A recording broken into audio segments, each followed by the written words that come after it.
Emily and David were ecstatic. They had just purchased their dream home. It was a beautiful Victorian house on the outskirts of town. The house was grand, with a sweeping porch and intricate details. Ivy crawled lazily up its sides. The lawn was overgrown, whispering secrets in the wind. Still, the house called to them. It was perfect. Their first night was filled with the joy of unpacking. They laughed as they hung pictures. They imagined a life together, right there in those very rooms. Exhausted, they fell into bed, completely unaware of the horrors that awaited them. The second night, things began to change. They started to hear strange noises. Whispers seemed to emanate from the walls. Floorboards creaked under unseen feet.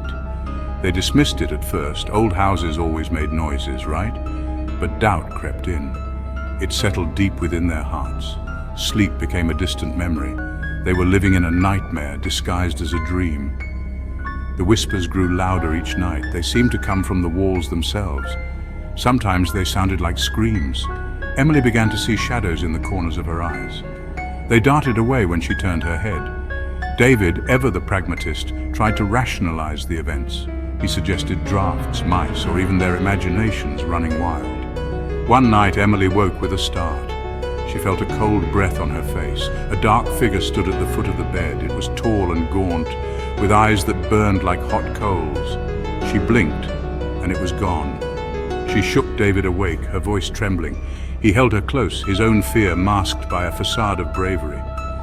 David searched the house from top to bottom. He found nothing. He told Emily it must have been a dream, a figment of her exhausted mind.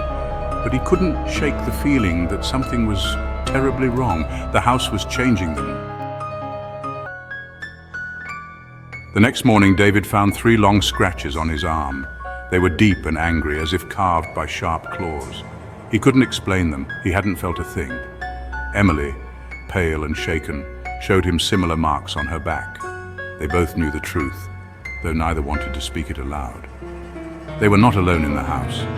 Desperate for answers, they delved into the local library's archives. They uncovered a disturbing history. The house was built on land rumored to be cursed. A family had lived and died within its walls, their demise shrouded in mystery. Local legend claimed their spirits still haunted the grounds, seeking revenge for a forgotten wrong. Emily wanted to leave immediately. She'd seen enough, felt enough. David, though, felt strangely compelled to stay.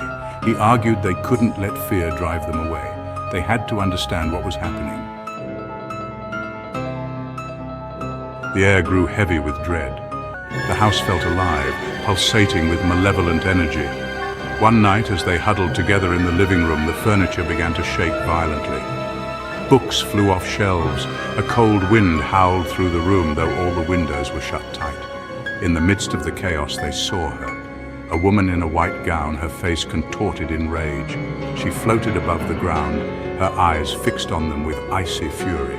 Then, as quickly as it began, it stopped. The house fell silent. Emily and David were left trembling, their faces white as sheets. They couldn't deny it any longer. The house was haunted, and it wanted them gone. The terror was relentless, a constant companion. The ghostly apparitions grew bolder, the whispers morphed into guttural threats. Emily and David were living in a perpetual state of fear. Their dream home had become a prison, their sanctuary a nightmare. They knew they couldn't stay, but something held them captive. One night, after enduring another terrifying encounter, Emily broke down. She couldn't take it anymore. She begged David to leave with her. He finally relented. Realizing the futility of their situation, they had to escape. That night, as they packed their belongings, the house seemed to fight back. Objects moved on their own, blocking their path. Doors slammed shut, trapping them in rooms. The ghostly figure of the woman appeared again, her eyes burning with hatred. But Emily and David were determined to leave. They pushed past their fear, their desire for freedom eclipsing their terror. Finally, they reached their car. As David started the engine, they heard an ear-splitting shriek.